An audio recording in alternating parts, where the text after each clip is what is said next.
Today we'll be discussing the halachic shaila as to whether a Rav's children receives his position as inheritance, meaning if a Rav passes away or retires, does that mean that the child automatically becomes his successor, or it's like any other job that after he passes on or he retires, someone else can get the position? This might take two shiurim to go through. It's a little bit more complex. There are a lot of opinions, and we'll try to do our best to explain it the best that I can. Before we begin, as always, this should not be relied upon for halachic psak, and a Rav should be consulted.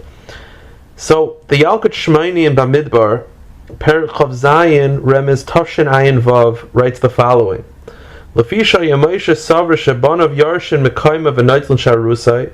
Moshe Rabbeinu thought that his children would take over. We know that after Moshe Rabbeinu died, Yoshua ben Nun became the leader of Klal Yisrael. But Moshe Rabbeinu originally thought that his children would take over. Hischil mevakesh meis HaKadosh Baruch Hu yifked Hashem, and he started to daven. He asked Hashem that his children should be able to take over for after him. Amle HaKadosh Baruch Hu, Moshe loik Moshe savar ein banecha yarshin es kamecha. Hashem responded, no, that's not the case. Ati yodea shehar b'shirasecha Yeshua v'har b'chelik lach kavod v'hu hayamashkim ma'ar b'beis havad shalach l'sadar safsalin u'paras ha'machzalis hu yitel shararus l'kayim hashanemar noitzateni yochel pirya. Hashem responded that your children should not take over, and you're going to be the one. And Yoshua ben Nun, who was your student, who took over, who prepared the base medrash, and he took care of all your needs. He's going to be the one who leads Klal Yisrael. The Chassam Sofer in Orach Chaim Siman Yud Beis points out that this is a very fascinating medrash. What happened over here? Moshe Rabbeinu asked that his children become the leaders of Klal Yisrael.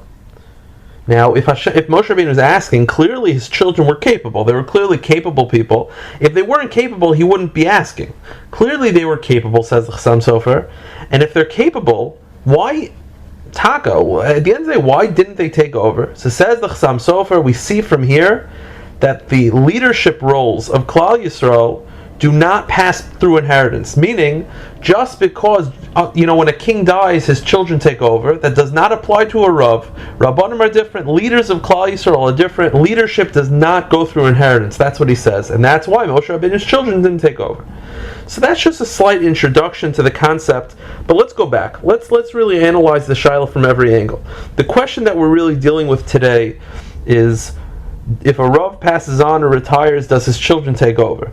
Likewise, a Rebbe. When a Rebbe dies, does that mean his son takes over automatically? Or perhaps you look for the most qualified, and if there are people that are more qualified outside of the family, maybe they should take over.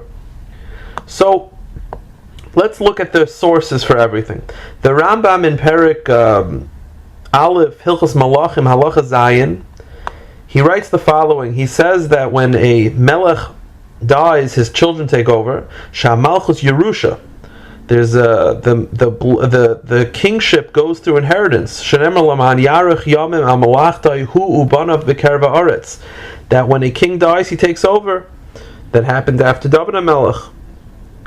And he writes the following about one line later. V'loyu hamalchus bilvad. And not only does this apply to kings, elokol hashrarus, any position of power, v'chol hamenuyim shebi Yisrael, and any leadership role of Klal Yisrael, Yerusha livnoi uleben benoi adoilam. It follows the children and the children's children and the children's children. Any sign of leadership, any shrarus, any position of power in Klal Yisrael goes through inheritance. Now the Rambam does say, "V'hu sheyeh benoi mimala makam avaysa b'chachma b'yira." Hayimal b'yira af b'sheina mal b'chachma b'yinosa b'makam avim malam denosa. V'chol mishein b'yira shamayim af b'shachachmasa meruba imaman noisa l'minim and emnuim shabisrael. The Rambam says that the only the rule is the following: if let's say you have a leadership position, let's say you have for argument's sake, you have a prime minister, and the prime minister dies, his children take over. That's the concept. It goes by Yerusha. The Rambam says the only requirement that the children have is they have to be Yarei Shamayim. They have to be people who fear heaven. Even if they're not the most qualified, but if they're competent and they fear heaven, they take over. Even though there are more qualified people outside of the family, but it follows by inheritance. And as long as the children are competent and Yarei Shamayim, they fear heaven, that's all that you need.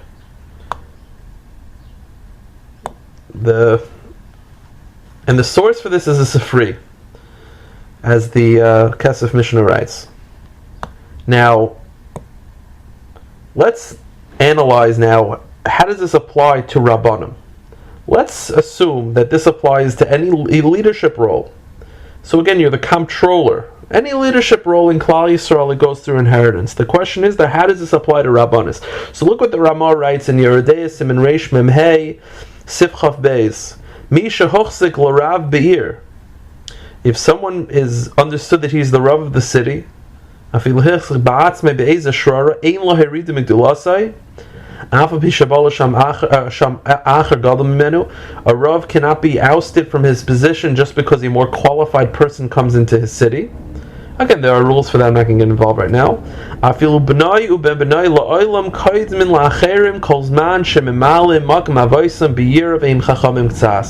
says the Ramah, this applies to his children and his children's children. Meaning, what the Ramah is telling us very clearly is that the leadership role of Klal Yisrael, when it comes to being a Rav's children have Kedima, that it goes through inheritance. And when a Rav dies, his children take over as long as they're competent and they fear heaven.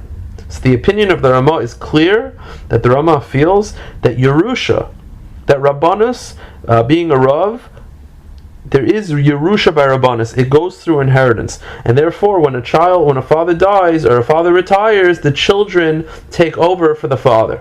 And that would be, obviously, that's very important to know. According to the Ramah, that means that every Rav, you have a Rav in Brooklyn who retires, his children take over. They don't just open it up for the public for who's the most qualified. As long as the child is competent, he takes over. The Avnei Nezer in Yeridei Siman Shin Yud Beis Sifkat and Lamed Tes, he deals with the Shaila at great length. And he says that this opinion of the Ramah actually is also the opinion of the Rivash and the Mabit.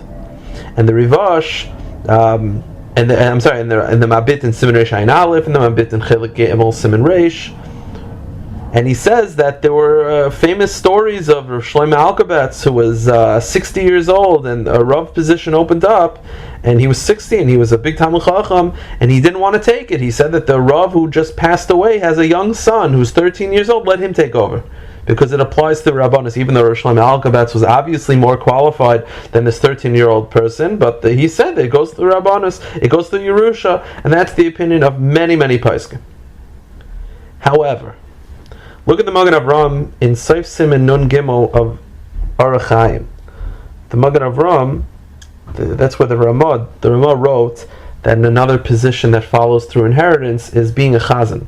And the Magen Avram writes the following: V'Rashdam b'Yeridei Siman Pei Hey Kasav de b'Chacham Hamayna laharbitz Torah. The Rashdam writes that if you have a chacham who is appointed to give a shir, or he's a judge, it does not go through inheritance. That position does not go through inheritance. That's what the Rashdam says. The Rashdam disagrees with all the poskim I previously cited, and the Rashdam feels that the authority of being a Rav or being a teacher of Klal Yisrael and giving shiurim does not go through inheritance.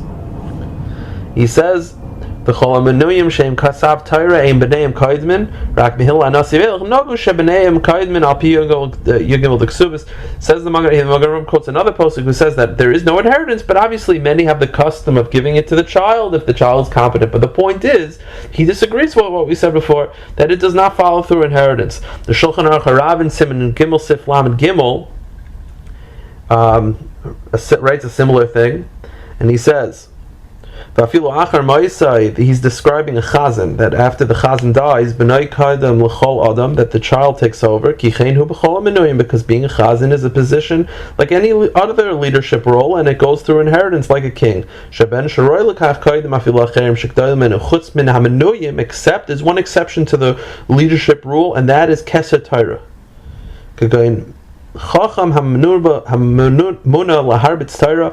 If you have a rabbi who's the Rav of a shul, or he's in charge of giving shiurim, or he's a judge, Shat Torah Ein Yerusha. The Shulchan Aruch Harav explains the reason why it does not follow through inheritance is because Torah is not given through inheritance. Torah is not something that you can just give over to your child. He explains in Hilchos Talmud Torah Reish Perek Daled that we know there's Shloisha Kesarim, there are 3 crowns. The Rambam describes this. Keser Torah is one of them, Keser Kahuna and Keser Malchus.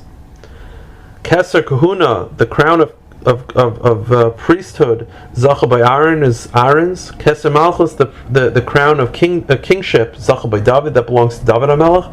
And Keser Torah, says the Rambam Shulchan Aruch Harav, Harehu munach va'omed muchan l'chol Yisrael. The crown of Torah does not belong to one person; it belongs to Klal Yisrael. And any Jew who wants to become a leader of Klal Yisrael is able to, and therefore it does not. The concept of having your son take over does not apply, because it's not something that the son can say, well, I believe I'll be the Rav because my father was the Rav. Giving over leadership roles in Torah, being a Rav, giving over shiurim is a right by every Jew. That if you learn Torah, you can give a shiur. It's not something that you can have kedima because your father was a Rav. Keser Torah was given to everyone. It's not possible to have Yerusha. So it seems that it's a very large machlokas between the poskim, between the Marashdam and the Ramah and other Mefarshim, and Be'ez Hashem next time we'll continue with these halachas. All questions can be sent to avizakatinsky@gmail.com, avizakutinsky@gmail.com.